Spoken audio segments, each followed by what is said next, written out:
Hello hi എല്ലാവർക്കും ലേണിയുടെ പുതിയ വീഡിയോയിലേക്ക് സ്വാഗതം. ഞാൻ ഋതു കൃഷ്ണ. നമ്മൾ ഡിസ്കസ് ചെയ്യാൻ പോകുന്നത് കറണ്ട് അഫയേഴ്സ് ആണ്. ഫെബ്രുവരി മാസത്തിലെ മൂന്നാമത്തെ ആഴ്ചയിലെ കാര്യങ്ങളാണ് നമ്മൾ നോക്കാൻ പോകുന്നത്. ഫെബ്രുവരി 16 തൊട്ട് 22 വരെയുള്ള കാര്യങ്ങളാണ് നമ്മൾ ഇന്ന് ഡിസ്കസ് ചെയ്യാനായിട്ട് പോകുന്നത്. മൂന്നാമത്തെ ആഴ്ച ഫെബ്രുവരി മാസത്തിലെ ആദ്യത്തെ ആഴ്ചയിലെ കാര്യങ്ങൾ, അതായത് ഫെബ്രുവരി 1 തൊട്ട് 8 വരെയുള്ള കാര്യങ്ങളും അതുപോലെ തന്നെ രണ്ടാമത്തെ ആഴ്ചയിലെ 9 തൊട്ട് 15 വരെയുള്ള കാര്യങ്ങളും നമ്മൾ ഓൾറെഡി ഡിസ്കസ് ചെയ്ത് കഴിഞ്ഞായിരുന്നു. അപ്പോൾ ഇനിയും നിങ്ങൾ നമ്മുടെ ചാനൽ സബ്സ്ക്രൈബ് ചെയ്തിട്ടില്ലെങ്കിൽ വേഗം സബ്സ്ക്രൈബ് ചെയ്യുക. കാരണം എന്താണ്, വീക്ക്ലി കറണ്ട് അഫയേഴ്സും മന്ത്ലി കറണ്ട് അഫയേഴ്സും ഇയർലി കറണ്ട് അഫയേഴ്സും കറക്റ്റായിട്ട് അപ്ഡേറ്റ് ചെയ്യുന്ന ചാനലാണ് നമ്മുടെ ചാനൽ എന്ന് പറയുന്നത്. അപ്പോൾ ഇനിയും സബ്സ്ക്രൈബ് ചെയ്തില്ലെങ്കിൽ അത് വലിയൊരു നഷ്ടമായിരിക്കും. ഓക്കെ, അപ്പോൾ നമുക്ക് വേഗം നമ്മുടെ വീഡിയോയിലേക്ക് കടക്കാം. അതിലെ ആദ്യത്തെ ചോദ്യം ഇതാണ്: which state government has launched the satellite township scheme to promote the urban development? Which state government has launched the satellite township scheme to promote urban development? ഏത് സ്റ്റേറ്റ് ഗവൺമെൻറ് ആണ് ലോഞ്ച് ചെയ്തിരിക്കുന്നതെന്നാണ് ചോദ്യം. ഏത് സ്റ്റേറ്റ് ഗവൺമെൻറ് ആണ്? ഒരു clue തരാം. എല്ലാ ദക്ഷിണേന്ത്യൻ സംസ്ഥാനങ്ങളുമായിട്ട് അതിർത്തി പങ്കുവെക്കുന്ന ഏക ഇന്ത്യൻ സംസ്ഥാനമാണ് ഈ സംസ്ഥാനം എന്ന് പറയുന്നത്. എല്ലാ ദക്ഷിണേന്ത്യൻ സംസ്ഥാനങ്ങളുമായിട്ട് അതിർത്തി പങ്കുവയ്ക്കുന്ന ഏക ഇന്ത്യൻ സംസ്ഥാനമാണിത്. ഏതാണ് സംസ്ഥാനം? Right answer is Karnataka. Karnataka state government has launched the satellite township scheme to promote the urban development. നിലവിൽ വന്ന വർഷം ഏതാണ്? 1956 നവംബർ 1-നാണ് അല്ലേ കർണാടക നിലവിൽ വന്നത്. തലസ്ഥാനം ബാംഗ്ലൂരു ആണ്. ഔദ്യോഗിക മൃഗം ഏതാണ്? ആനയാണ്.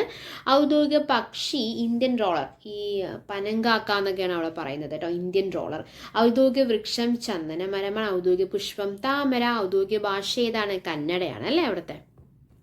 1956 മൈസൂർ എന്ന പേരിൽ രൂപീകൃതമായ ഇന്ത്യൻ സംസ്ഥാനമാണ് കർണാടക എന്ന് പറയുന്നത്. മൈസൂര് കർണാടകയായി മാറിയ വർഷം 1973-നാണ്. അപ്പോൾ രൂപം കൊള്ളുമ്പോൾ അല്ലെങ്കിൽ നിലവിൽ വന്നപ്പോൾ എന്തായിരുന്നു പേര്? മൈസൂർ എന്നായിരുന്നു. എന്നാൽ 1973 മൈസൂർ എന്ന പേര് കർണാടകയായിട്ട് മാറി. ആനകൾ ഏറ്റവും കൂടുതലുള്ള ഇന്ത്യൻ സംസ്ഥാനമാണ് കർണാടക. ചന്ദന മരങ്ങളും അവിടെ കൂടുതലാണ്. ഭാരതീയ ജനതാ പാർട്ടി അധികാരത്തിൽ വന്ന ആദ്യ ഇന്ത്യൻ സംസ്ഥാനമാണ്. ആദ്യ തെക്കേ ഇന്ത്യൻ സംസ്ഥാനം. ആദ്യ ഇന്ത്യൻ സംസ്ഥാനമല്ല, ഭാരതീയ ജനതാ പാർട്ടി അധികാരത്തിൽ വന്ന ആദ്യ തെക്കേ ഇന്ത്യൻ സംസ്ഥാനമാണ് കർണാടക. ഏറ്റവും കൂടുതൽ കുരുമുളക് ഉൽപ്പാദിപ്പിക്കുന്ന സംസ്ഥാനമാണ്. പിന്നെ നമ്മൾ പറഞ്ഞു എല്ലാ ദക്ഷിണേന്ത്യൻ സംസ്ഥാനങ്ങളുമായിട്ടും അതിർത്തി പങ്കുവെക്കുന്ന ഏക ഇന്ത്യൻ സംസ്ഥാനവും ഏത് തന്നെയാണ്? കർണാടക തന്നെയാണ്. ദക്ഷിണേന്ത്യയിലെ നൃത്തരൂപമായി യക്ഷഗാനം പ്രചാരത്തിലുള്ള സംസ്ഥാനമാണ് ഇത് കർണാടക എന്ന് പറയുന്നത്. അവിടുത്തെ ടൂറിസം, അവർ ടൂറിസത്തിനെ വളരെയധികം പ്രൊമോട്ട് ചെയ്യുന്ന ഒരു സംസ്ഥാനമാണ്. ടൂറിസത്തിന്റെ പരസ്യവാചകം എന്ന് പറയുന്നത് വൺ സ്റ്റേറ്റ് മെനി വേൾഡ്സ്, അതായത് എന്താണ്, ഒരു സംസ്ഥാനം പല ലോകങ്ങൾ എന്നുള്ളതാണ് കർണാടക ടൂറിസത്തിന്റെ പരസ്യവാചകം എന്ന് പറയുന്നത്. നമ്മൾ പറഞ്ഞു കർണാടകയുടെ തലസ്ഥാനമാണ് ബാംഗ്ലൂർ എന്ന് പറഞ്ഞു അല്ലെ. ബാംഗ്ലൂരിന്റെ വിശേഷണങ്ങൾ എന്തൊക്കെയാണ്? ഇന്ത്യയുടെ പൂന്തോട്ട നഗരം എന്നറിയപ്പെടുന്നുണ്ട്. സിലിക്കൺ വാലി ഓഫ് ഇന്ത്യ എന്നറിയപ്പെടുന്നുണ്ട്. ഇലക്ട്രോണിക് നഗരം എന്നറിയപ്പെടുന്നുണ്ട്. പെൻഷനേഴ്സ് പാരഡൈസ് എന്നറിയപ്പെടുന്നുണ്ട്. റേഡിയോ സിറ്റി എന്നറിയപ്പെടുന്നുണ്ട്. ബാംഗ്ലൂർ എന്ന പേര് ബംഗളൂരു എന്നായി മാറിയ വർഷമാണ് 2014. ബാംഗ്ലൂർ എന്നായിരുന്നു, അത് ബംഗളൂരു എന്നായി മാറിയത് 2014 അപ്പോൾ കുറച്ച് വർഷങ്ങളുണ്ട് അല്ലേ. 1973 എന്ത് സംഭവിച്ചു എന്നാണ് പറഞ്ഞത്?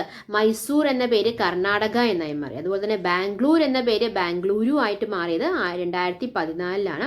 ഇന്ത്യയിൽ ആദ്യമായിട്ട് വൈദ്യുതീകരിച്ച നഗരമാണ് ബാംഗ്ലൂരു. ISROയുടെ ആസ്ഥാനമായിട്ടുള്ള അന്തരീക്ഷ് ഭവൻ സ്ഥിതി ചെയ്യുന്ന നഗരമാണ്.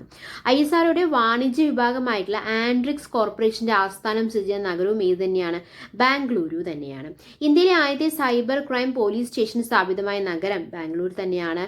ഇന്ത്യയിൽ ആദ്യമായിട്ട് ബൈക്ക് ആംബുലൻസ് സംവിധാനം ഏർപ്പെടുത്തിയ നഗരവും ഏത് തന്നെയാണ്? ബാംഗ്ലൂരു തന്നെയാണ്. ദക്ഷിണേന്ത്യയിൽ ആദ്യമായിട്ട് മെട്രോ റെയിൽവേ, നമ്മ മെട്രോ എന്നാണ് അതിന് മെട്രോ റെയിൽവേയുടെ പേര് പ്രൊവൈഡ് ചെയ്തിട്ടുള്ളത്, നമ്മ മെട്രോ ആരംഭിച്ച നഗരം. ഓക്കെ. സൗജന്യ വൈഫൈ സംവിധാനം നിലവിൽ വന്ന ആദ്യ ദക്ഷിണേന്ത്യൻ നഗരം. പൂർണ്ണമായിട്ടും ബാറ്ററിയിൽ പ്രവർത്തിക്കുന്ന രാജ്യത്തെ ആദ്യത്തെ ഇലക്ട്രിക് ബസ് പ്രവർത്തനം ആരംഭിച്ച നഗരം. അപ്പോൾ നമ്മൾ പറഞ്ഞു ഇലക്ട്രിസിറ്റി ആയിട്ട് കൂടുതൽ ഡെവലപ്മെന്റ് ആദ്യമായിട്ട് നടന്നത് ബാംഗ്ലൂരിലാണ് അല്ലെ. അതുകൊണ്ടാണ് അതിന് എന്ത് പറയുന്നത് ഇലക്ട്രോണിക് നഗരം എന്ന് പറയുന്നത്. ഇന്ത്യയിൽ ആദ്യമായിട്ടിട്ട് വൈദ്യുതീകരിച്ച നഗരവും ബാംഗ്ലൂരു തന്നെയാണ് അല്ലെ. ഇന്ത്യയിലെ ആദ്യ പ്രവാസി സർവകലാശാല സ്ഥാപിതമായ നഗരവും ഏത് തന്നെയാണ്? ബാംഗ്ലൂരു തന്നെയാണ്. National cricket academy, Chinnaswamy stadium, Lalbagh പൂന്തോട്ടം, വിശ്വേശ്വരയ്യ മ്യൂസിയം എന്നിവ സ്ഥിതി ചെയ്യുന്ന നഗരവും ഏത് തന്നെയാണ്? ബാംഗ്ലൂരു തന്നെയാണ്. അടുത്ത ചോദ്യം, രണ്ടാമത്തെ ചോദ്യം, which state is home to India's first AI university? Which state is home to India's first AI എന്ന് പറയുന്നത് എന്താണ്? ആർട്ടിഫിഷ്യൽ ഇൻ്റലിജൻസ് അല്ലേ, ഒരു യൂണിവേഴ്സിറ്റി. അപ്പോൾ ഏത് സ്റ്റേറ്റ് ആണ്? The right answer is Maharashtra. Maharashtra is home to India's first artificial intelligence university. Maharashtra എങ്ങനെയാണ് അറിയപ്പെടുന്നത്? ഇന്ത്യയുടെ പവർ ഹൗസ് എന്നറിയപ്പെടുന്ന സംസ്ഥാനമാണല്ലേ മഹാരാഷ്ട്ര. വ്യവസായികമായിട്ട് ഏറ്റവും മുന്നിട്ട് നിൽക്കുന്ന സംസ്ഥാനമാണ്. അതുകൊണ്ട് തന്നെയാണ് ആർട്ടിഫിഷ്യൽ ഇന്റലിജൻസിന് അവിടെ പ്രൊമോട്ട് ചെയ്യുന്നത്. അതുകൊണ്ട് തന്നെയാണ് അല്ലേ. ഇന്ത്യൻ സംസ്ഥാനങ്ങളിൽ ഏറ്റവും വലിയ റോഡ് ശൃംഖലയുള്ള സംസ്ഥാനവും അത് ഏത് തന്നെയാണ്? മഹാരാഷ്ട്ര തന്നെയാണ്. അവിടെ ബുദ്ധമതക്കാർ കൂടുതലാണ്, പാഴ്സി മതക്കാരും കൂടുതലാണ്, ജൈന മതക്കാരും അവിടെ കൂടുതലാണ്. ഇതിൽ ഏറ്റവും വലിയ മൂന്നാമത്തെ സംസ്ഥാനമാണ്. ഇന്ത്യയിലെ ജനസംഖ്യ കൂടി രണ്ടാമത്തെ സംസ്ഥാനമാണ്. സംസ്ഥാന അസംബ്ലി ഹാളിൽ മൊബൈൽ ഫോൺ നിരോധിച്ച ആദ്യ സംസ്ഥാനമാണ്. ഏറ്റവും കൂടുതൽ വന്യജീവി സങ്കേതങ്ങളുള്ള സംസ്ഥാനമാണ്. ഏറ്റവും കൂടുതൽ വൈദ്യുതി ഉൽപ്പാദിപ്പിക്കുന്ന സംസ്ഥാനമാണ്. ഏറ്റവും കൂടുതൽ നഗരവാസികളുള്ള സംസ്ഥാനമാണ്. അൽഫോൺസ മാമ്പഴം നമ്മുടെ കൂടുതൽ കിട്ടും എന്നാണ് പറയപ്പെടുന്നത്. ആധാർ കാർഡ് ബാങ്കിലൂടെ ബന്ധിപ്പിച്ച് ശമ്പളം നൽകിയിട്ടുള്ള ആദ്യ സംസ്ഥാനമാണ്. നിയമസഭയിൽ ഓൺലൈൻ വഴി ചോദ്യങ്ങൾ ഉന്നയിക്കാൻ അവസരം നൽകിയ ആദ്യ സംസ്ഥാനവും ഇത് തന്നെയാണ്, മഹാരാഷ്ട്ര തന്നെയാണ്. അവർക്കാണ് ആദ്യമായിട്ട്, ഇന്ത്യയിൽ ആദ്യമായിട്ട് നാഷണൽ ബട്ടർഫ്ലൈ ഉള്ളത്. ഒഫീഷ്യൽ ബട്ടർഫ്ലൈ, ഔദ്യോഗിക ചിത്രശലഭത്തെ പ്രഖ്യാപിച്ച സംസ്ഥാനം ബ്ലൂ മോർമോൺ. ഇന്ത്യയിൽ ആദ്യമായിട്ട് ഔദ്യോഗിക ചിത്രശലഭത്തെ പ്രഖ്യാപിച്ച സംസ്ഥാനം ഏതാണ്? മഹാരാഷ്ട്ര തന്നെയാണ്. നിലവിൽ വന്ന വർഷം 1960 മെയ് 1 തലസ്ഥാനം മുംബൈ ആണ്. സംസ്ഥാന മൃഗം ഇന്ത്യൻ ജൈന്റ് സ്ക്വാരൽ. സംസ്ഥാന പക്ഷി യെല്ലോ ഫൂട്ടഡ് ഗ്രീൻ പീജിയൻ. സംസ്ഥാന പുഷ്പം ജരുൾ. ഓക്കെ, നമ്മൾ പറഞ്ഞു മഹാരാഷ്ട്ര തലസ്ഥാനം മുംബൈ ആണ് അല്ലെ. മുംബൈ എന്ന് പറയുമ്പോൾ ഇന്ത്യയുടെ സാമ്പത്തിക തലസ്ഥാനം മുംബൈയാണ്. ഇന്ത്യയുടെ വ്യവസായിക തലസ്ഥാനം മുംബൈയാണ്. ഇന്ത്യയുടെ കവാടം എന്നറിയപ്പെടുന്ന മുംബൈയാണ്. 7 ദ്വീപുകളുടെ നഗരം എന്നറിയപ്പെടുന്ന മുംബൈയാണ്. ഇന്ത്യയിലെ ഏറ്റവും ജനസംഖ്യ കൂടിയ നഗരം ഏതാണ്? മുംബൈയാണ്. ഗേറ്റ് വേ ഓഫ് ഇന്ത്യ സ്ഥിതി ചെയ്യുന്ന നഗരവും മുംബൈ തന്നെയാണ്. ധാരാവി എന്ന് കേട്ടിട്ടുണ്ടോ? പ്രസിദ്ധമായ ധാരാവി ചേരി സ്ഥിതി ചെയ്യുന്ന നഗരം ഏതാണ്? മുംബൈ ആണ്. ഛത്രപതി ശിവാജി മഹാരാജ് ഇന്റർനാഷണൽ വിമാനത്താവളം സ്ഥിതി ചെയ്യുന്ന നഗരവും മുംബൈ തന്നെയാണ്. മുംബൈ നാവിക കലാപം നടന്നിരുന്നു. അത് ഏത് വർഷമാണ്? ചോദിച്ച ഒരു ക്വസ്റ്റ്യൻ ആണ്. മുംബൈ നാവിക കലാപം നടന്നത് ഏത് വർഷമാണ്? 1946. അപ്പോൾ ഇന്ത്യയുടെ സാമ്പത്തിക തലസ്ഥാനം, വ്യവസായിക തലസ്ഥാനം, ഇന്ത്യയുടെ കവാടം, 7 ദ്വീപുകളുടെ നഗരം, ഇന്ത്യയിലെ ഏറ്റവും ജനസംഖ്യ കൂടിയ നഗരം, ഗേറ്റ് വേ ഓഫ് ഇന്ത്യ സ്ഥിതി ചെയ്യുന്ന നഗരം, ധാരാവി ചേരി സ്ഥിതി ചെയ്യുന്ന നഗരം. അതുപോലെ തന്നെ നാവിക കലാപം എപ്പം നടന്നതെന്നാണ് പറഞ്ഞത്? 1946 അവിടെ നാവിക കലാപം നടക്കുന്നത്. അടുത്ത ചോദ്യം, മൂന്നാമത്തെ ചോദ്യം, which state is home to India's first white tiger breeding centre? അപ്പോൾ ആർട്ടിഫിഷ്യൽ ഇന്റലിജൻസ് പറഞ്ഞപ്പോൾ നമുക്ക് മനസ്സിലായി മഹാരാഷ്ട്ര എന്ന് മനസ്സിലായി. ഇനി home to India's first white tiger breeding centre. Tiger breeding centre എന്ന് പറയുമ്പോൾ തന്നെ നമുക്കറിയാം അത് ഏത് സ്റ്റേറ്റ് ആയിരിക്കും. ഇന്ത്യയുടെ കടുവ സംസ്ഥാനം എന്നറിയപ്പെടുന്ന സംസ്ഥാനം ഏതാണെന്ന് അറിഞ്ഞാൽ മതി. അത് ഏതാണ്? മധ്യപ്രദേശാണ് അല്ലെ. So Madhya Pradesh is home to India's first white tiger breeding centre. പ്രത്യേകതയാണ് മധ്യപ്രദേശിനോട്. നമ്മൾ പറഞ്ഞു ഇന്ത്യയുടെ ഹൃദയം എന്നറിയപ്പെടുന്ന സംസ്ഥാനമാണ്. കടുവ സംസ്ഥാനമാണ്. സോയ സംസ്ഥാനമാണ്. ഇന്ത്യയുടെ കടുവ സംസ്ഥാനം എന്നറിയപ്പെടുന്ന സംസ്ഥാനവും മധ്യപ്രദേശാണ്. ഇന്ത്യയുടെ സോയ സംസ്ഥാനം എന്നറിയപ്പെടുന്ന സംസ്ഥാനവും മധ്യപ്രദേശ് തന്നെയാണ്. വനവിസ്തൃതിയിൽ 1ാം സ്ഥാനത്തുള്ള ഇന്ത്യൻ സംസ്ഥാനവും ഏതാണ്? മധ്യപ്രദേശ് തന്നെയാണ്. പഞ്ചായത്തി രാജ് നിയമപ്രകാരം ഇന്ത്യയിൽ ആദ്യമായിട്ട് തെരഞ്ഞെടുപ്പ് നടന്ന ഇന്ത്യൻ സംസ്ഥാനം അത് ഏതാണെന്ന് ചോദിച്ചു കഴിഞ്ഞാൽ അത് ഏതാണ്? മധ്യപ്രദേശാണ്. ഇന്ത്യയിൽ ഏറ്റവും കൂടുതൽ സോയാബീൻ ഉൽപ്പാദിപ്പിക്കുന്ന സംസ്ഥാനമാണ്. അതുകൊണ്ടാണ് ഇന്ത്യയുടെ സോയ സംസ്ഥാനം എന്ന് മധ്യപ്രദേശ് അറിയപ്പെടുന്നത്. ഏറ്റവും കൂടുതൽ ദേശീയോദ്യാനങ്ങൾ സ്ഥിതി ചെയ്യുന്ന സംസ്ഥാനമാണ്. സിംഗൌളി കൽക്കരി ഖനി സ്ഥിതി ചെയ്യുന്ന സംസ്ഥാനമാണ്. കബീർ സമ്മാനം, കാളിദാസ് പുരസ്കാരം, താൻസൻ സമ്മാനം എന്നീ പുരസ്കാരങ്ങൾ നൽകുന്ന സംസ്ഥാനമാണ് ഇത് മധ്യപ്രദേശ് എന്ന് പറയുന്നത്. സന്തോഷ വകുപ്പ് ആരംഭിച്ച ആദ്യ സംസ്ഥാനം. ഇന്ത്യയിൽ ആദ്യമായിട്ട് സന്തോഷ വകുപ്പ് ആരംഭിച്ച ആദ്യ സംസ്ഥാനം അത് ഏതാണ്? മധ്യപ്രദേശാണ്. നിലവിൽ വന്ന വർഷം 1956 നവംബർ 1 തന്നെയാണ്. സംസ്ഥാന മൃഗം ഏതാണ്? സ്വാം ഡിയർ ആണ്. സംസ്ഥാന പക്ഷി Asian paradise flycatcher. Okay. സംസ്ഥാന പുഷ്പം പാരറ്റ് ട്രീ. അടുത്തത് 4ാമത്തെ ചോദ്യമാണ്. Which country has topped the Henley index? അതായത് ഹെൻലി സൂചിക. ഹെൻലി സൂചിക എന്ന് പറയുന്നത് എന്താണ്? വിവിധ ലോക രാജ്യങ്ങളുടെ പാസ്പോർട്ടുകളുടെ സ്വാധീനം വ്യക്തമാക്കുന്ന ഒരു സൂചികയാണ് ഹെൻലി സൂചിക എന്ന് പറയുന്നത്. അതിൽ ഒന്നാമതെത്തിയ രാജ്യം ഏതാണ് എന്നാണ് ചോദ്യം. ഏതാണ്? Right answer is Singapore. Okay, അപ്പോൾ വിവിധ ലോക രാജ്യങ്ങളുടെ പാസ്പോർട്ടുകളുടെ സ്വാധീനം വ്യക്തമാക്കുന്ന സൂചികയായിട്ടുള്ള ഹെൻലി ഇൻഡെക്സ് അതിൽ 1ാം സ്ഥാനം നേടിയിരിക്കുന്നത് സിംഗപ്പൂരാണ്. സിംഗപ്പൂർ പാസ്പോർട്ട് ഉടമയ്ക്ക് 193 രാജ്യങ്ങളിലേക്ക് വിസ ഇല്ലാതെ പോകാനായിട്ട് പറ്റും. സിംഗപ്പൂർ പാസ്പോർട്ട് ഉണ്ടെങ്കിൽ 193 രാജ്യങ്ങളിലേക്ക് ആ വ്യക്തിക്ക് വിസ ഇല്ലാതെ പോകാം. അതുകൊണ്ട് തന്നെയാണ് ഹെൻലി സൂചികയിൽ സിംഗപ്പൂർ 1ാമതെത്തിയത്. ജപ്പാൻ, ദക്ഷിണ കൊറിയ എന്നീ രാജ്യങ്ങൾക്കാണ് ഹെൻലി സൂചികയിൽ 2ാം സ്ഥാനമുള്ളത്. ജപ്പാനും അതുപോലെ തന്നെ ദക്ഷിണ കൊറിയയും. അപ്പോൾ ഇന്ത്യയുടെ സ്ഥാനം എത്രയായിരിക്കും? 80 കേട്ടോ. ഏറ്റവും അവസാനമുള്ളത് അഫ്ഗാനിസ്ഥാനാണ്. ഏറ്റവും പിന്നിൽ നിൽക്കുന്ന രാജ്യം ഏതാണെന്ന് ചോദിച്ചു കഴിഞ്ഞാൽ ഏതാണ്? അത് അഫ്ഗാനിസ്ഥാനാണ്. അടുത്ത ചോദ്യം, 5ാമത്തെ ചോദ്യം. Who is the new prime minister of Ireland? അയർലൻഡിലെ പുതിയ പ്രധാനമന്ത്രി ആരാണ് എന്നാണ് ചോദ്യം. ആരാണ്? മിഷേൽ മാർട്ടിൻ ആണ് കേട്ടോ. ഫിയാന ഫോയിൽ പാർട്ടി നേതാവായിട്ടുള്ള മിഷേൽ ഇത് 2ാം തവണയാണ് ഐറിഷ് പ്രധാനമന്ത്രി പദത്തിലെത്തുന്നത്. 2020 മുതൽ 2022 വരെ പ്രധാനമന്ത്രിയും അതിനുശേഷം ഉപപ്രധാനമന്ത്രിയുമായിരുന്നു ആര്യ? മിഷേൽ. ഓക്കെ, 2027 വരെയാണ് മിഷേലിന്റെ കാലാവധി എന്ന് പറയുന്നത്. തുടർന്ന് ഫിന ഗെയിൽ പാർട്ടി നേതാവ് സൈമൺ ഹാരിസ് പ്രധാനമന്ത്രിയാകും. അതുപോലെ തന്നെ ഒരു തെരഞ്ഞെടുപ്പിനെ കുറിച്ചിട്ടാണ് പറയാൻ പോകുന്നത്. US പുതിയ പ്രതിരോധ സെക്രട്ടറി ആയിട്ട് പീറ്റ് ഹെക്സ്തെക് തെരഞ്ഞെടുക്കപ്പെട്ടിട്ടുണ്ട്. പ്രസിഡന്റ് ഡൊണാൾഡ് ട്രംപിന്റെ വിശ്വസ്തനും ഫോക്സ് ന്യൂസിലെ അവതാരകനുമായിട്ടുള്ള ഹെക്സ്തെക് സെനറ്റ് പ്രസിഡന്റ് കൂടിയായ വൈസ് പ്രസിഡന്റ് JD വാൻസിന്റെ കാസ്റ്റിംഗ് വോട്ടിലാണ് തെരഞ്ഞെടുക്കപ്പെട്ടിട്ടുള്ളത്. US ചരിത്രത്തിൽ ഇത് 2ാം തവണയാണ് സുപ്രധാന തസ്തികയിലെ നിയമനത്തിലുള്ള വോട്ടെടുപ്പിൽ സമനിലയെത്തിയിട്ട് കാസ്റ്റിംഗ് വോട്ട് വരുന്നത്. അടുത്ത ചോദ്യം, 6ാമത്തെ ചോദ്യം. Who has been awarded the Indian cricket board lifetime achievement award? അതായത് ഇന്ത്യൻ ക്രിക്കറ്റ് ബോർഡിന്റെ BCCI ലൈഫ് ടൈം അച്ചീവ്മെന്റ് പുരസ്കാരത്തിന് ആരാണ് അർഹനായത് എന്നാണ് ചോദ്യം. ആരാണ്? Right answer is Sachin Tendulkar. Okay, Indian cricket ബോർഡിന്റെ ലൈഫ് ടൈം അച്ചീവ്മെന്റ് പുരസ്കാരത്തിന് ഇതിഹാസ താരം സച്ചിൻ ടെണ്ടുൽക്കർ അർഹനായിരിക്കുകയാണ്. 1989 16ാം വയസ്സിൽ ഇന്ത്യൻ ജേഴ്സിയിൽ അരങ്ങേറിയത് മുതൽ ഇതുവരെ ഇന്ത്യൻ ക്രിക്കറ്റിന് സച്ചിൻ നൽകിയ സംഭാവനകൾ കണക്കിലെടുത്തിട്ടാണ് ഈ പുരസ്കാരം നൽകിയിട്ടുള്ളത്. ഇന്ത്യൻ ടീമിന്റെ ആദ്യ ക്യാപ്റ്റൻ CK നായിഡുവിന്റെ പേരുള്ള പുരസ്കാരം നേടുന്ന 31ാമനാണ് ആര്? സച്ചിൻ ടെണ്ടുൽക്കർ. അടുത്ത ചോദ്യം, 7ാമത്തെ ചോദ്യം. ഹു വോൺ ദ അണ്ടർ-19 women's T20 world cup in Malaysia? മലേഷ്യയിൽ നടന്ന അണ്ടർ-19 വനിതാ 2020 ലോകകപ്പ് ക്രിക്കറ്റിൽ ജേതാക്കളായത് ആരാണ്? ഏത് ടീമാണ് എന്നാണ് ചോദ്യം. ഏത് ടീമാണ്? The right answer is India. മലേഷ്യയിൽ നടന്ന അണ്ടർ-19 വനിതാ 2020 ലോകകപ്പ് ക്രിക്കറ്റിൽ ഇന്ത്യ ജേതാക്കളായി. ഫൈനലിൽ ദക്ഷിണാഫ്രിക്കയ്ക്കെതിരെ 9 വിക്കറ്റിനാണ് നിക്കി പ്രസാദ് ക്യാപ്റ്റനായിട്ടുള്ള ഇന്ത്യ വിജയം കുറിച്ചത്.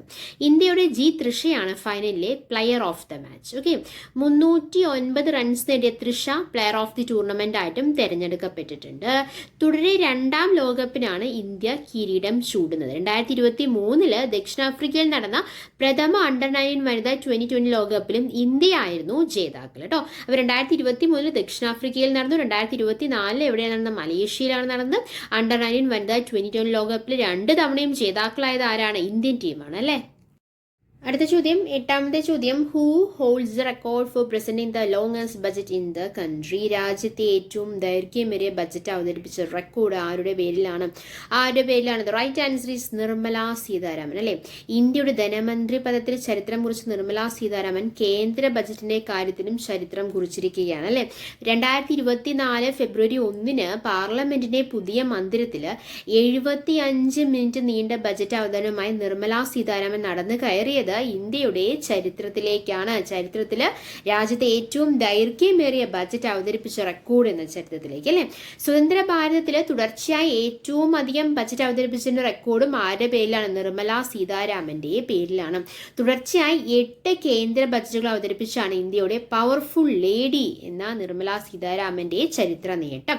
7 വട്ടം തുടർച്ചയായിട്ട് ബജറ്റ് അവതരിപ്പിച്ച CD ദേശ്മുഖിന്റെ റെക്കോർഡാണ് നിർമ്മല സീതാരാമൻ മറികടന്നത്. 2019 മുതൽ 7 സമ്പൂർണ്ണ ബജറ്റും ഒരു ഇടക്കാല ബജറ്റുമാണ് നിർമ്മലയുടെ അക്കൗണ്ടിലുള്ളത്. ഈ ബജറ്റുമായി ബന്ധപ്പെട്ട് നിർമ്മല സീതാരാമൻ സ്വന്തമാക്കുന്ന ഒട്ടേറെ നേട്ടങ്ങളിൽ ഒന്ന് മാത്രമാണ് തുടർച്ചയായ ബജറ്റുകളുടെ റെക്കോർഡ് എന്ന് പറയുന്നത്. ഇന്ത്യയിലെ 2 ടേം ധനമന്ത്രിയായ ഏക വനിതയാണ് 63-കാരിയായിട്ടുള്ള നിർമ്മല സീതാരാമൻ. ഇന്ത്യയിൽ ബജറ്റ് അവതരിപ്പിച്ച ആദ്യ വനിത ആരാണ്? അത് ഇന്ദിരാഗാന്ധിയാണ്. എന്നാൽ പൂർണ്ണ സമയ ധനമന്ത്രിയുടെ റോളിലെത്തുന്ന ആദ്യ വനിത ആരാണെന്ന് ചോദിച്ചു കഴിഞ്ഞാൽ അത് നിർമ്മല സീതാരാമനാണ്. മനസ്സിലായോ? അതായത് ഇന്ത്യയിൽ ബജറ്റ് അവതരിപ്പിച്ച ആദ്യ വനിത ഇന്ദിരാഗാന്ധി ആണെങ്കിലും പൂർണ്ണ സമയ ധനമന്ത്രിയുടെ റോളിലെത്തുന്ന ആദ്യ വനിത ആരാന്ന് ചോദിച്ചു കഴിഞ്ഞാൽ അത് നിർമ്മല സീതാരാമനാണ്. 1969 കോൺഗ്രസ് പിളർപ്പിനെ തുടർന്ന് മൊറാർജി ദേശായി പുറത്തായപ്പോഴാണ് 1970 ബജറ്റ് പ്രധാനമന്ത്രിയായിരുന്ന ഇന്ദിരാഗാന്ധി അവതരിപ്പിച്ചത്. രാജ്യത്തെ ഏറ്റവും ദൈർഘ്യമേറിയ ബജറ്റ് അവതരിപ്പിക്കുന്ന റെക്കോർഡും ആരുടെ പേരിലാണ്? നിർമ്മല സീതാരാമന്റെ പേരിലാണ്. 2020-21 ബജറ്റ് രേഖകൾ അടങ്ങുന്ന ലെതർ ബ്രീഫ് കേസിന് പകരം തുണി സഞ്ചിയുമായിട്ട് പാർലമെന്റിലെത്തിയ ആദ്യ ധനമന്ത്രിയും ആര് തന്നെയാണ്? നിർമ്മല സീതാരാമൻ തന്നെയാണ്. ബ്രിട്ടീഷുകാരിൽ നിന്ന് കടമെടുത്ത ബജറ്റ് അവതരണ രീതിക്കൊപ്പം ഇന്ത്യയിലേക്ക് വിരുന്നെത്തിയതാണ് ഈ ബജറ്റ് പെട്ടി എന്ന് പറയുന്നത്. 2019 മുതലാണ് തുണി സഞ്ചിയിലേക്കുള്ള മാറ്റം വന്നിട്ടുള്ളത്. ഇന്ത്യയുടെ ബജറ്റിനെ ഡിജിറ്റലാക്കിയതും നിർമ്മല സീതാരാമൻ വരുത്തിയ ഒരു പരിഷ്കാരം തന്നെയാണ്. 2021 മുതൽ കടലാസ് നോക്കി വായിക്കുന്ന പതിവ് വിട്ട് ഇന്ത്യൻ നിർമ്മിത ടാബ്ലറ്റ് നോക്കിയാണ് നിർമ്മലയുടെ ബജറ്റ് പ്രസംഗം എന്ന് പറയുന്നത്. 2003 തൊട്ട് 2005 ആ കാലയളവിൽ ദേശീയ വനിതാ കമ്മീഷൻ അംഗമായി സേവനമനുഷ്ഠിച്ചിട്ടുള്ള നിർമ്മല 2008 BJPയുടെ ദേശീയ എക്സിക്യൂട്ടീവ് അംഗമാകുന്നത്. 2010 പാർട്ടിയുടെ ദേശീയ വക്താവായി. 2016 രാജ്യസഭാ തെരഞ്ഞെടുപ്പിൽ മത്സരിക്കാൻ BJP നാമനിർദ്ദേശം ചെയ്ത 12 സ്ഥാനാർത്ഥികൾ ഒരാൾ ആര് തന്നെയായിരുന്നു? നിർമ്മല സീതാരാമൻ തന്നെയായിരുന്നു. 2016 മുതൽ കർണാടകയിൽ നിന്ന് രാജ്യസഭാ അംഗമായി മാറി നിർമ്മല. ആദ്യ മോദി സർക്കാരിൽ വാണിജ്യ സഹമന്ത്രിയായിട്ട് മാറിയിരുന്നു.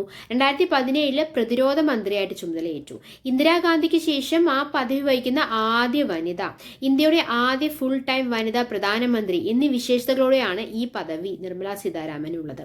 സുഷമ സ്വരാജിന് ശേഷം BJPയിലെ കരുത്തുറ്റ വനിതാ സാന്നിധ്യമാണ് ഈ ദക്ഷിണേന്ത്യൻ നേതാവ്.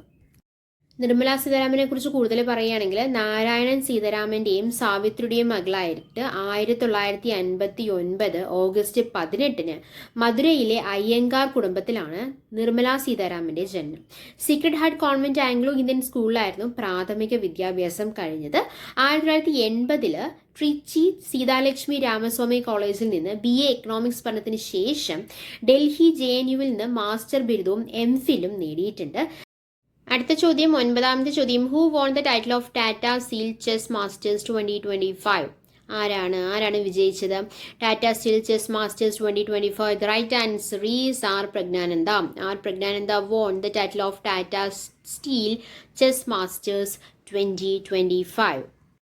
അടുത്ത ചോദ്യം, 10ാമത്തെ ചോദ്യം, what is the theme of world cancer day 2025? World cancer ഡേയുടെ തീം എന്താണ് എന്നാണ് ചോദ്യം. എന്താണ്? The right answer is united by unique. Okay, united by unique is the theme of world cancer day 2025.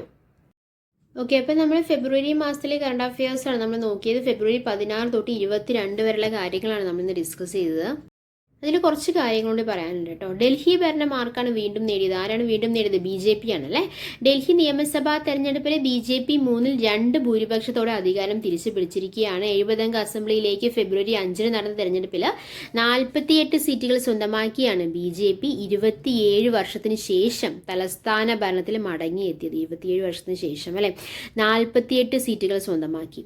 ഏറെ കാലമായിട്ട് ഡൽഹി ഭരണത്തിലുള്ള ആം ആദ്മി പാർട്ടി 22 സീറ്റുകൾ മാത്രമാണ് അവർക്ക് നേടാൻ കഴിഞ്ഞത്. സ്ഥാപകൻ കൂടിയായുള്ള അരവിന്ദ് കെജ്രിവാൾ ഉൾപ്പെടെയുള്ള ആപ്പ് നേതാക്കൾ പരാജയപ്പെടുകയും ചെയ്തു. കോൺഗ്രസിന് അവിടെ സീറ്റൊന്നും കിട്ടിയിട്ടില്ല. അപ്പോൾ ഇന്നത്തെ കാര്യങ്ങളെല്ലാം നിങ്ങൾക്കുള്ളൊരു ഉപകാരപ്പെട്ടു എന്ന് പ്രതീക്ഷിക്കുന്നു. അങ്ങനെ ഉപകാരപ്പെട്ടിട്ടുണ്ടെങ്കിൽ നമ്മൾ ചാനൽ സബ്സ്ക്രൈബ് ചെയ്യുക, സപ്പോർട്ട് ചെയ്യുക. Thanks for your time. By.